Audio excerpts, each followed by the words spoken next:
फंडा में आप सभी का स्वागत है। मैं हूं आपके साथ अभिषेक शर्मा और आज के इस वीडियो सेशन में हम 18 मई तक के सभी इंपॉर्टेंट करंट अफेयर्स कवर करने वाले हैं। हमेशा की तरह आप इस वीडियो को अंत तक जरूर देखिएगा, आज भी आपको काफ़ी कुछ जानने के लिए मिलेगा। साथ ही गाइस इस सेशन को शुरू करने से पहले आप सभी को बताना चाहूँगा, यदि आप हमारे daily current affairs PDF, weekly PDF और मंथली पीडीएफ चाहते हैं तो इस वीडियो के फर्स्ट कमेंट में या फिर डिस्क्रिप्शन में दिए गए लिंक पर क्लिक करके पा सकते हैं। साथ ही आप गूगल प्ले स्टोर से करंट अफेयर्स फंडा ऐप को भी इंस्टॉल कर लीजिए, क्योंकि जो भी हमारा पीडीएफ मटेरियल है जिसमें आपको करंट अफेयर्स के साथ साथ स्टडी जी भी प्रोवाइड कराते हैं, ये सभी मटेरियल आपको हमारी करंट अफेयर्स फंडा ऐप पर ही उपलब्ध हो पाएगा। तो हमारा पीडीएफ कोर्स यदि आप बाय करना चाहते हैं तो डायरेक्ट ऐप से भी इसको बाय कर सकते हैं या फिर आपको लिंक वीडियो के डिस्क्रिप्शन में मिल जाएगा। और कोई भी अगर आपका डाउट है हमारे पीडीएफ कोर्स से संबंधित तो आप हमें कमेंट बॉक्स में ज़रूर लिखिएगा। तो चलिए फिर करते हैं शुरुआत इस वीडियो सेशन की। सबसे पहले 17 मई को पढ़े गए करंट अफेयर्स क्विकली रिवाइज कर लेते हैं। नोवाक जोकोविच, इन्होंने स्टेफानोस सित्सिपास को हराकर 2022 इटालियन ओपन मेंस टाइटल जीत लिया है। आपको जानना चाहिए भारत सरकार ने वीट यानी कि गेहूं के निर्यात पर रोक लगा दी है, बैन लगा दिया है और 2021-22 में भारत ने लगभग 7 मिलियन टन्स वीट प्रोड्यूस किया था, जिसमें कि लगभग 50% केवल बांग्लादेश को ही जो है एक्सपोर्ट किया गया। अच्छा, जब मैंने ये क्वेश्चन आपको एमसीक्यू फॉर्मेट में बताया था तो एक एस्पिरेंट का कमेंट आया था कि इसका रीज़न भी बताइए, तो मैं आपको रीज़न नहीं बताया था, मुझे बताना चाहिए था, तो मैं आपको बता देता हूँ जल्दी से कि क्या रीज़न है। रीज़न ये है कि रशिया, आप सभी जानते हैं, लार्जेस्ट एक्सपोर्टर है वीट का पूरे वर्ल्ड में, और जिस तरह से रशिया और यूक्रेन के बीच जो चल रहा है उससे कई यूरोपियन कंट्रीज़ जो है रशिया से सप्लाई नहीं ले रही हैं और यूक्रेन भी जो है अच्छा खासा सप्लाई करता है वीट को। तो इससे क्या है, जो सप्लाई चेन है वीट की वो काफ़ी गड़बड़ा गई है। तो अब जो कंट्रीज़ हैं वो भारत की ओर देख रही हैं, क्योंकि भारत जो है सेकंड लार्जेस्ट प्रोड्यूसर है वीट का। लेकिन अब भारत भी सबकी जो आपूर्ति नहीं कर सकता, क्योंकि 8th लार्जेस्ट एक्सपोर्टर है ना, सेकंड लार्जेस्ट तो प्रोड्यूसर है और 8th लार्जेस्ट एक्सपोर्टर है। ये इस तरह के आंकड़े भी आपको जानने चाहिए। तो दूसरा कारण ये है कि गर्मी के कारण जो हरियाणा पंजाब है यहाँ की फसल जो है काफ़ी ख़राब हुई है, उतना अच्छा उत्पादन नहीं हुआ है। तीसरी बात यह है कि जो गेहूं के लिए एमएसपी जो जारी की गई है उससे कई हाई रेट जो है गेहूं का चल रहा है। तो अब जो किसान हैं वो सरकार को देने के बजाय जो कंपनीज हैं या फिर जो बड़े व्यापारी हैं उनको गेहूँ बेच रहे हैं। तो ये जो है इसके मेन कारण है। और वैश्विक स्तर पर भी हम देखें, यदि ग्लोबली भी हम देखें तो वीट का रेट काफ़ी बढ़ गया है। तो ये 2-3 कारण हैं जिसके कारण हमारे यहाँ कमी नहीं है, वेट की कमी नहीं है, लेकिन अगर आगे इस तरह की समस्या ना हो तो इसलिए अभी थोड़ा बैन लगाया गया है। क्योंकि देखिए अगर अभी लगाएंगे बैन तो ऐसा होता है कई फिर कंट्रीज़ कुछ नाराज़ भी हो जाती हैं, फिर थोड़ा ढीली भी देनी पड़ती है ना, तो टाइम चाहिए होता है। ये नहीं कि अभी आपूर्ति की कमी हो गई तो हमने तुरंत जो है बैन लगा दिया है। तो इस तरह से काम चलता है। चलिए आगे बढ़ेंगे। शेख मोहम्मद बिन जायद अल नाहयान, ये यूएई के प्रेसिडेंट नियुक्त किए गए हैं। आपको जानना चाहिए ममता बनर्जी को फर्स्ट बांग्ला अकेडमी अवार्ड मिला है इनकी पुस्तक कविता बिटान के लिए। मध्य प्रदेश स्टार्टअप पॉलिसी के लॉन्च के दौरान प्राइम मिनिस्टर नरेंद्र मोदी ने कहा कि इंडिया जो है ये वर्ल्ड का 3rd लार्जेस्ट एक स्टार्टअप इकोसिस्टम है। मैक्स वर्स्टैपन ने मियामी ग्रां प्री 2022 को जीत लिया है। आपको जानना चाहिए रिलायंस इंडस्ट्रीज़ ये फोर्ब्स ग्लोबल 2000 लिस्ट में 53rd रैंक पर है। World telecommunication and information society day जो कि 17 मई को मनाया जाता है, इसका थीम है digital technologies for older persons and healthy ageing. Indian golfer Diksha Dagar, इन्होंने गोल्ड मेडल जीता है 2021 डेफलिम्पिक्स जो कि ब्राज़ील के कैक्सियास डो सुल में चल रहा है। इंडिया ने एशिया कप 2022 स्टेज 2 जो कि सुलेमानिया इराक में हुआ, यहाँ पर 14 मेडल्स जीते हैं। देखिए अगर हम 2021 में हाईएस्ट रेसिपिएंट ऑफ रेमिटेंसेस की बात करें, जिस कंट्री को अब्रॉड से सबसे ज़्यादा रेमिटेंस प्राप्त हुआ है, तो उसमें भारत सबसे टॉप पोजीशन पर है। भारत को 89 बिलियन US का रेमिटेंस प्राप्त हुआ है। यूनियन बैंक ऑफ इंडिया ने एक डिजिटल सोल्यूशन लॉन्च किया है एक्सपोर्ट इम्पोर्ट ट्रांजेक्शन्स के लिए, इसका नाम है ट्रेड नेक्स्ट या NXT, आप जो भी कहना चाहें। नेक्स्ट है कि भारत ने यूनाइटेड नेशंस में जो हिंदी का यूज़ है वो जारी रहे, इसके लिए $8 लाख का कंट्रीब्यूशन दिया है। साथ ही आपको जानना चाहिए कि अर्जेंटीना के जो स्टार फुटबॉलर हैं लायोनेल मेसी, ये Forbes highest paid athletes list 2022 में टॉप पोजीशन पर हैं। साथ ही मॉर्गन स्टैनली, इन्होंने इंडिया का जो फिस्कल ईयर 23 में जो भारतीय ग्रोथ फोरकास्ट है उसको 7.6% बताया है। तो चलिए अब 18 मई तक के सभी इंपॉर्टेंट करंट अफेयर्स देख लेते हैं। Name the conglomerate that has purchased two of India's largest cement companies, Ambuja Cements and ACC Limited, in a $10.5 billion deal. Question में पूछना है कि उस कंपनी का नाम बताइए जिसने भारत की दो सबसे बड़ी सीमेंट कंपनियों अंबुजा सीमेंट्स और ACC लिमिटेड को 10.5 बिलियन $10 के सौदे में खरीदा है। ऑप्शंस आपके सामने हैं और सही आंसर ऑप्शन भी रहेगा अडानी ग्रुप। चलिए जानते हैं। तो अडानी ग्रुप ने हॉलसिम्स के जो स्टेक हैं अंबुजा सीमेंट्स में और इसकी सब्सिडरी ACC में, तो इसको 10.5 बिलियन $10 में खरीद लिया है। लगभग 81,361 करोड़ रुपए की ये डील हुई है। काफ़ी एक्सपेंसिव डील रही है। और इसी के साथ जो अडानीज हैं ये सेकंड लार्जेस्ट सीमेंट प्लेयर बन गए हैं इंडिया में। और सबसे बड़ा कौन है? आदित्य बिरला ग्रुप का जो अल्ट्राटेक सीमेंट है ये। तो इसके बाद अब दूसरे जो है सीमेंट वाले बन जाएंगे Adanis. International museum day is celebrated on which day? अंतर्राष्ट्रीय संग्रहालय दिवस किस दिन मनाया जाता है? ऑप्शंस आपके सामने हैं। सही आंसर ऑप्शन डी रहेगा मई 18। तो देखिए इंटरनेशनल म्यूजियम डे ये एक इंटरनेशनल डे है जो कि हर साल लगभग 18 मई को ही मनाया जाता है। लिखा है ना, हेड एनुअली ऑन और अराउंड 18 मई या फिर 18 मई के आसपास के डेज में ये मनाया जाता है। सबसे पहले 1977 में दिन मनाया गया था और 2022 में इसका थीम है द पावर ऑफ म्यूजियम्स। महत्वपूर्ण डे है, इसका थीम पूछा जा सकता है आपके आने वाले एग्जाम में। PM Narendra Modi participated in the second global Covid virtual summit on the invitation of which countries president? प्रधानमंत्री नरेंद्र मोदी ने किस देश के राष्ट्रपति के निमंत्रण पर दूसरे ग्लोबल कोविड वर्चुअल समिट में भाग लिया है? ऑप्शंस आपके सामने हैं। सही आंसर ऑप्शन सी रहेगा द USA। चलिए जानते हैं। तो प्राइम मिनिस्टर नरेंद्र मोदी ने second global Covid virtual summit में पार्टिसिपेट किया है और इनको इनवाइट किया गया था USA के प्रेसिडेंट जो बाइडेन के द्वारा। इस समिट का जो थीम रहा वो है preventing pandemic fatigue and prioritising preparedness. Fatigue का मतलब होता है थकान। आपको जानना चाहिए जो first global Covid virtual summit थी ये भी प्रेसिडेंट बाइडेन द्वारा होस्ट की गई थी 22 सितंबर 2021 को। Gati Shakti Sanchar portal has been developed by which of the following? Gati Shakti Sanchar portal निम्नलिखित में से किसके द्वारा विकसित किया गया है? ऑप्शंस आपके सामने है और सही आंसर ऑप्शन डी रहेगा MP state electronics development corporation. देखिए minister of communications electronics and IT Ashwini Vaishnaw, इन्होंने गति शक्ति संचार पोर्टल को न्यू दिल्ली में लॉन्च किया है। ये portal MP state electronics development corporation द्वारा डिपार्टमेंट ऑफ टेलीकम्युनिकेशन के बिहाफ पर डेवलप किया गया है। तो इस पोर्टल का मकसद ये रहेगा कि जो भारत में डिजिटल कम्युनिकेशन इंफ्रास्ट्रक्चर है वो स्मूथली डिप्लॉय हो जाए। 5G नेटवर्क जो हम रोल आउट करना चाहते हैं उसमें जो है इसमें सहायता मिलेगी। साथ ही आप ये देखिएगा this portal was envisaged to streamline the process and for faster clearance of right of way with transparency accountability and effective monitoring of various digital based project. देखिए राइट ऑफ वे का मतलब क्या होता है? देखिए आपने देखा होगा रोड कैसे होती है, एक ऐसे रोड होती है ना, ऐसे है ना, ये दो रोड हो गई, एक लाइन इधर हो गई, एक लाइन इधर हो गई, ये बीच में आपकी रोड हो गई।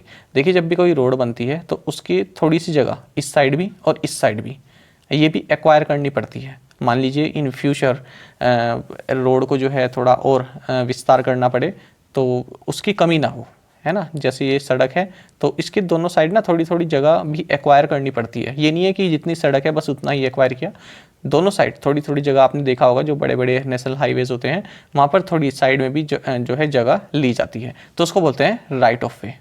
तो यहाँ पर जैसे कोई लाइन बिछानी है ना, कोई लाइन बिछानी है तो उसमें यूज़ हो जाती है वो, तो वही बोला है यहाँ पर जो राइट ऑफ वे है उसका जो क्लियरेंस है उसमें ट्रांसपेरेंसी आएगी, अकाउंटेबिलिटी आएगी। अच्छा, इसी जब मैं इस न्यूज़ को पढ़ रहा था PIB में तब यहाँ पर ये भी लिखा हुआ था, उसमें एक नोट था कि नेशनल ब्रॉडबैंड मिशन इसको डिपार्टमेंट ऑफ टेलीकम्युनिकेशन द्वारा 17 दिसंबर 2019 को सेटअप किया गया था। इस तरह क्वेश्चन आपसे पूछ लिए जाते हैं 2019-20 के, है ना, कि नेशनल ब्रॉडबैंड मिशन को कब सेटअप किया गया था, आंसर होगा 17 दिसंबर 2019 को। अच्छा, एक चीज़ और याद रखिएगा आप, जैसे आपका एग्ज़ाम है आने वाला कोई भी, जैसे आरबीआई ग्रेड बी है या फिर और कोई है, तो उसमें डेज एंड थीम्स माफ़ कीजिएगा, उसमें इंडेक्स जरूर आते हैं ना, कि किस रैंक है ना, कि भारत की क्या रैंक है। तो ये आप एक याद रखिएगा, एक तो आप 2022 के पढ़ रहे हैं, 2021 के भी आपको पढ़ने पड़ेंगे। साथ ही कुछ ऐसे इंडेक्स होते हैं जो 2020 में आए थे, उसके बाद अब 21 में नहीं आए, 22 में नहीं आए, या कुछ ऐसे हैं जो 2021 की शुरुआत में आए थे और 2022 में अब तक नहीं आए। 2021 में तो इंडेक्स आ गया था फरवरी मार्च में, और 2022 में अब तक नहीं आया, तो वो आपको 2021 की रैंक देखनी पड़ेगी। कुछ इंडेक्स ऐसे होते हैं जो 2020 में आए थे और अब तक नहीं आए, वो फिर 2021 में नहीं आए, 22 में नहीं आए, हालांकि वो काफ़ी महत्वपूर्ण होते हैं, है ना। वैसे तो इंडेक्स हर साल आते ही रहते हैं कि इस वाले इंडेक्स में जो है भारत की रैंक इतनी है इतनी है, लेकिन कुछ ऐसे होते हैं जो 2020 में आए, 2021 में आए, 2022 में अब तक नहीं आए हैं, तो वो आपको देखने पड़ेंगे, अपने आप उसको रिसर्च करना पड़ेगा। क्योंकि फिर जब आ जाते हैं ना 2020 के या फिर 2021 के फरवरी मार्च के, तब हम ये सोचते हैं कि इतना पुराना क्यों दिया करंट अफेयर। वो इसलिए दिया है क्योंकि वो इंडेक्स उसके बाद लॉन्च ही नहीं हुआ, वो 2021 में या फिर 20 में ही लॉन्च हुआ था लास्ट बार, इसलिए पूछा गया है। The government of India will establish how many new domestic cargo terminals by 2024-2025। Bharat सरकार 2024-2025 तक कितने नए घरेलू कार्गो टर्मिनल स्थापित करेगी? ऑप्शंस आपके सामने है, सही आंसर ऑप्शन डी रहेगा 33। तो देखिए, भारत सरकार ने कहा है कि हम 2024-25 तक 33 नए डोमेस्टिक कार्गो टर्मिनल्स इस्टेब्लिश करेंगे। बाकी आप जानते हैं civil aviation minister Jyotiraditya Scindia हैं। Who among the following has conferred President's Colors Award to Assam Police in Guwahati? निम्नलिखित में से किसने गुवाहाटी में असम पुलिस को प्रेसिडेंट कलर्स अवार्ड से सम्मानित किया है? ऑप्शंस आपके सामने हैं, सही आंसर ऑप्शन ए रहेगा अमित शाह।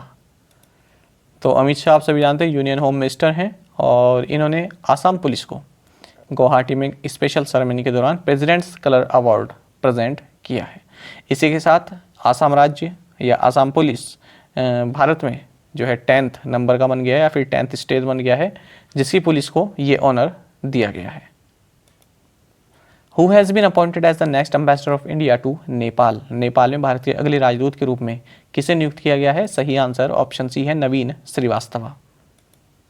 तो नवीन श्रीवास्तव ये नेपाल में भारत के नेक्स्ट एम्बेसडर होंगे। देखिए, नेपाल हो गया, भूटान हो गया, चाइना हो गया, श्रीलंका हो गया, म्यांमार हो गया, है ना, जो ये आसपास हमारे पड़ोसी देश है ना, बांग्लादेश हो गया, तो इसमें जो एम्बेसडर अपॉइंट किए जाते हैं या हाई कमिश्नर अपॉइंट किए जाते हैं वो महत्वपूर्ण रहते हैं। बाकी इतने महत्वपूर्ण नहीं रहते, लेकिन ये जो नेबरिंग कंट्री के हैं ये इंपॉर्टेंट रहते हैं, इसलिए मैंने क्वेश्चन लिया है। अच्छा, बाकी आपको नेपाल से संबंधित एक और करंट अफेयर मैं इसी के साथ ऐड कर रहा हूँ। तो प्राइम मिनिस्टर नरेंद्र मोदी ने, जो नेपाल के प्राइम मिनिस्टर हैं शेर बहादुर देउबा, इनके साथ मिलकर India International Centre for Buddhist culture and heritage, तो इसका कंस्ट्रक्शन होना है लुम्बिनी नेपाल में। तो इसी का ये एक शिलान्यास सेरेमनी जो है उसमें पार्टिसिपेट किया है नेपाल में। ठीक है, तो प्रेसिडेंट नरेंद्र मोदी जो है ये नेपाल लुम्बिनी में थे बुद्ध पूर्णिमा के टाइम पर, तो यहाँ पर इन्होंने इसका उद्घाटन किया है, India International Centre for Buddhist culture and heritage. Defence minister Rajnath Singh launched 2 indigenously built warships of the Indian Navy Surat and Udaygiri in dash. रक्षा मंत्री राजनाथ सिंह ने किस जगह में भारतीय नौसेना के 2 स्वदेश निर्मित युद्धपोत सूरत और उदयगिरी लॉन्च किए? ऑप्शंस आपके सामने हैं, और सही आंसर ऑप्शन सी है मुंबई। तो देखिए, डिफेंस मिनिस्टर राजनाथ सिंह ने 2 indigenously build warships Indian navy के, जिनका नाम सूरत और उदयगिरी है, इनको मझगांव डॉक्स लिमिटेड मुंबई यहाँ पर लॉन्च किया है। आपको जानना चाहिए, सूरत ये प्रोजेक्ट 15B प्रोग्राम के तहत 4th और लास्ट स्टेल्थ डिस्ट्रॉयर है, और उदयगिरी की बात करें तो ये प्रोजेक्ट 17A फ्रैगेट प्रोग्राम के तहत जो है बनाया गया है। अच्छा, उदयगिरी जो नाम है ये कैसे आया? तो आंध्र प्रदेश राज्य में जो माउंटेन रेंज है उदयगिरी, उनके नाम पर ये नाम रखा गया है। ठीक है, और ये प्रोजेक्ट 17A फ्रैगेट्स का 3rd शिप है। Who was the first Indian layman to be declared sant by Pope Francis in an elaborate canonization ceremony in Vatican? पूछ रहे हैं कि वेटिकन में एक विस्तृत विमोचन समारोह में पोप फ्रांसिस द्वारा संत घोषित किए जाने वाले पहले भारतीय आम आदमी, आम जन कौन बने हैं? ऑप्शंस आपके सामने हैं। सही आंसर ऑप्शन सी रहेगा, देवसायम पिल्लई। चलिए जानते हैं, लेटेस्ट न्यूज़ है। तो पोप फ्रांसिस ने जो रोमन कैथोलिक चर्च के 10 लोगों को संत डिक्लेयर किया है और उनमें से एक है देवसायम पिल्लई, जिन्होंने कि 18th सेंचुरी में क्रिश्चियनिटी को अपनाया था।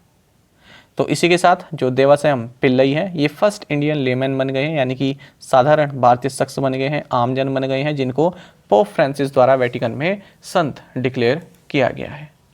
आपको ये भी जानना चाहिए कि देवसायम, इनका जो जन्म है नीलकंठ पिल्लई के नाम से 23 अप्रैल 1712 में हुआ था हिंदू नायर फैमिली में। और कहाँ पर हुआ था? नट्टलम, जो कि कन्याकुमारी डिस्ट्रिक्ट में है, और उस वक्त कन्याकुमारी डिस्ट्रिक्ट जो है ट्रेवनकोर किंगडम के तहत आता था। तो यहाँ पर जो ट्रेवनकोर के जो महाराजा थे मार्तांडा वर्मा, तो उनकी कोर्ट में ये ऑफिशियल थे, देवसायम एक ऑफिशियल थे। और उसी दौरान इनको डच नेवल कमांडर द्वारा कैथोलिक जो है उस धर्म की जो है शिक्षा दी गई थी। Who has been awarded the 2022 Templeton prize? 2022 Templeton पुरस्कार से किसे सम्मानित किया गया? सही आंसर ऑप्शन बी है, फ्रैंक विल्जेक। तो फ्रैंक विल्जेक जो कि Nobel prize winning theoretical physicist and author हैं। तो इन्हें 2022 का टेम्पल्टन प्राइज दिया गया है।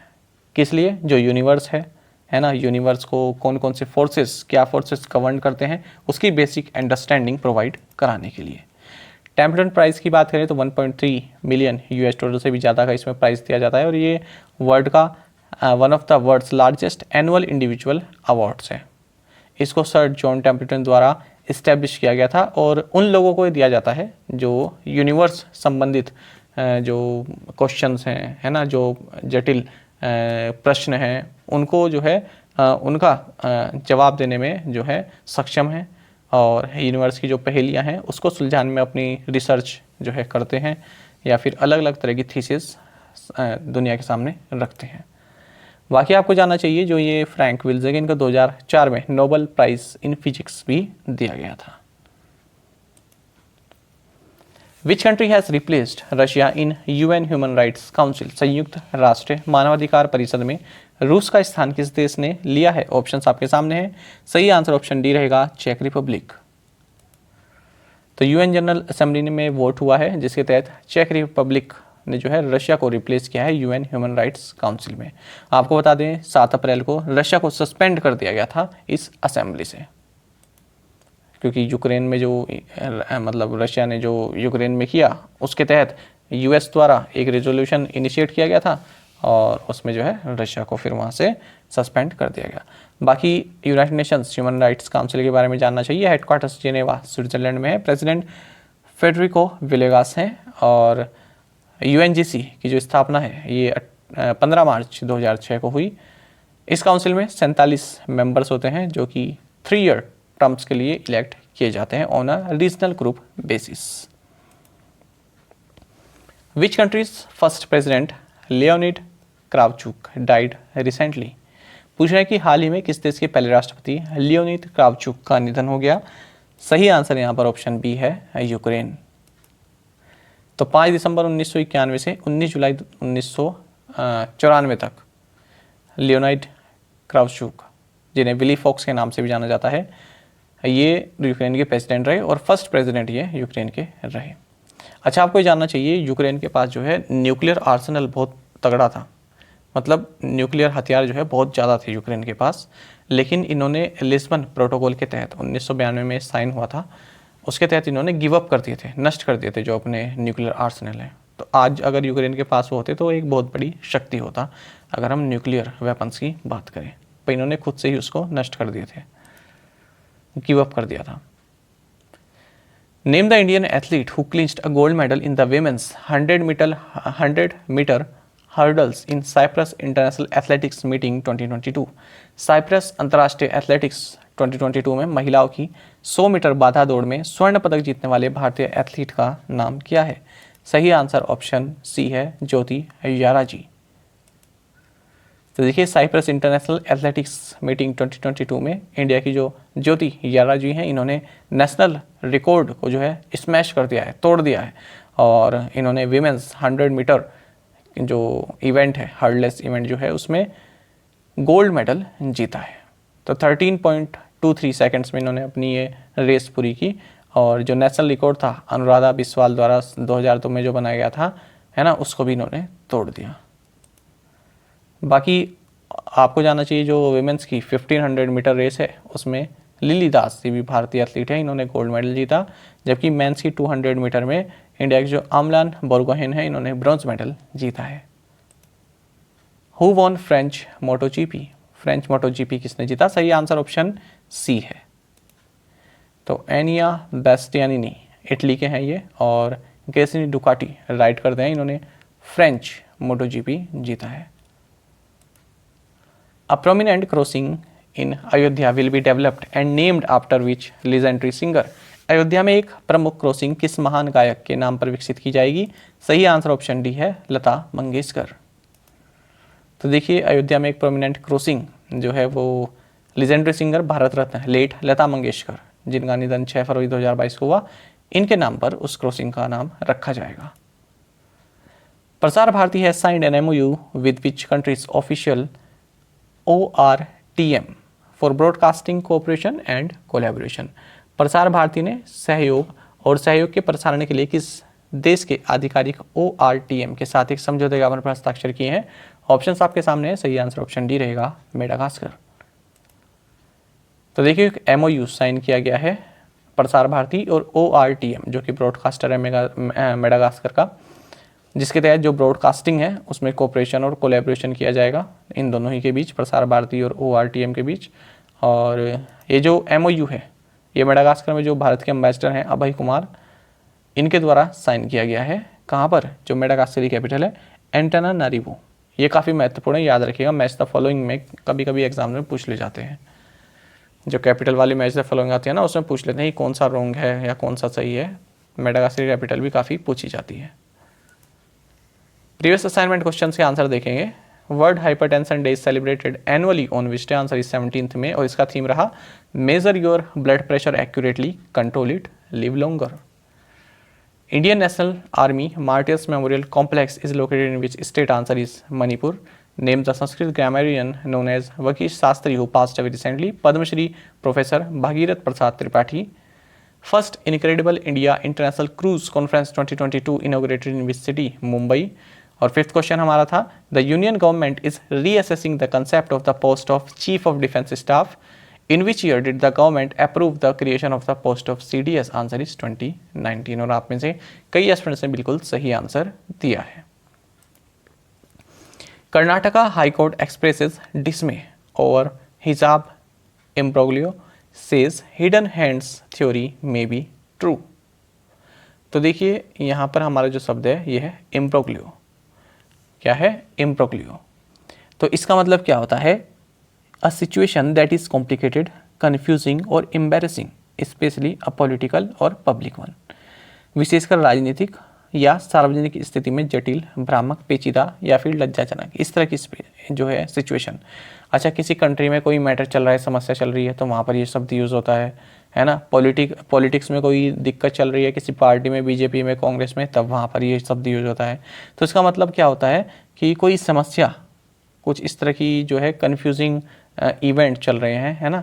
तो यहाँ पर देखिए an unwanted, difficult and confusing situation full of trouble and problems. आइए आपकी बात समझिए। जैसे देखिए the Soviet Union became an anxious to withdraw its soldiers from the Afghan imbroglio, है ना। तो यहाँ पर क्या है? द सोवियत यूनियन, ये क्या बना है? ये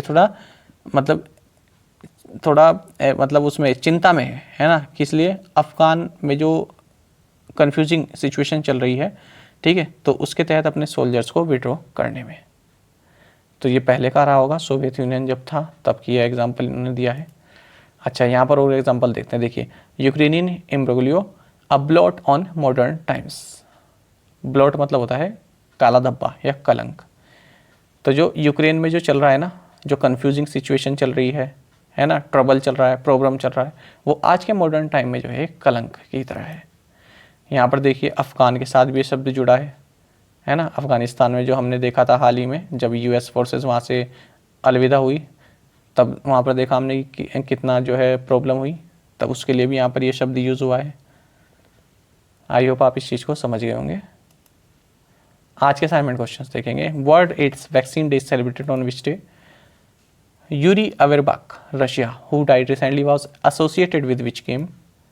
Which state's Pomai inhabited area has been declared a drug-free zone?